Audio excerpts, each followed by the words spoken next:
Detente, Arjona Delia. Dios para nosotros ha creado en esta tierra mucha belleza. Las flores, las plantas, los colores, el agua, los bosques y su riqueza.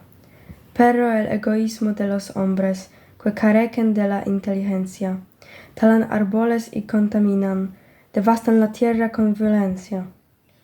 Van creando tinieblas y ambicios, caminos fríos de indiferencia. Con su furia y odio fulminantes, destruyen su futura existencia.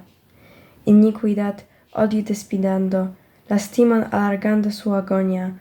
Las ramas, los troncos son cenizas, que extinguen la vida día a día. Basta ya, deténganse, ya es hora, urgente tememos más conciencia. No destruyamos nuestro planeta.